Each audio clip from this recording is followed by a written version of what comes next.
Hi, I'm Heather Clancy here in the GreenBiz studio with Evan Harvey, the head of sustainability for Nasdaq, the global exchange and technology platform for helping people declare their value, their market value. Evan, welcome. Thank you. We were talking before we went on air about the evolution of environmental, social, and governance reporting and declarations. You mentioned it a few years ago, just a few years ago. It was a very contentious issue. What are you seeing about the current mindset around ESG and the willingness among mainstream investors to hear more? Well, I think I should be specific that it was a contentious argument in the United States. It wasn't necessarily a contentious argument overseas. Half of our market is essentially in the Nordics. So we've always had a slightly different conversation there about the value of some of these things. And mostly that's because there's a lot of government intervention, there's a lot of social programs, there's a lot of emphasis on collective responsibility that we don't necessarily have here organically in the US market.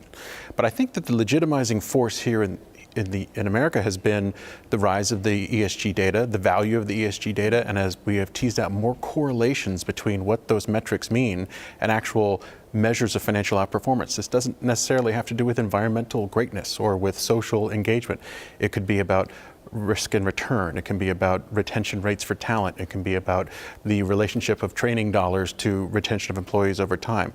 There are all kinds of positive economic correlations that ESG has given us a light into. So which metrics are helping this maturation? You know, are there specific frameworks where there's been a lot of change in the last couple of years?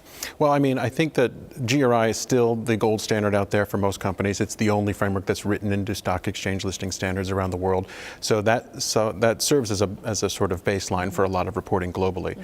But I think that in the environmental space in particular, we've seen a sea change in the quality and the quantity of reporting over the last 10 years. And I think we've seen a change in the methodology with things like the Task Force on Climate-Related Financial Disclosures, which takes tick-the-box carbon reporting and puts it in an entirely new realm where you're looking at risk forecasting, scenario planning. How is your company going to compete and win in a 1.5 degree world, a 2 degree world? How are you going to survive if you don't have the resources to make whatever widget it is you make?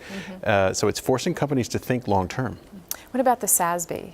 The SASB has always been an interesting test case because SASB and GRI are sometimes pitched as competitors, but they're really doing different things. GRI is looking at every company and asking for some baseline sustainability information. SASB is looking sector by sector and saying there are only 5, 6, 7 things that are key to your performance in this space that investors need to know about. There's also a different materiality threshold for both of them. GRI looks at financial impact, but also impact on social and environmental issues, whereas SASB has largely been relegated to financial impact. Materiality is obviously a word that means very specific things. For U.S. companies, what should they know about that?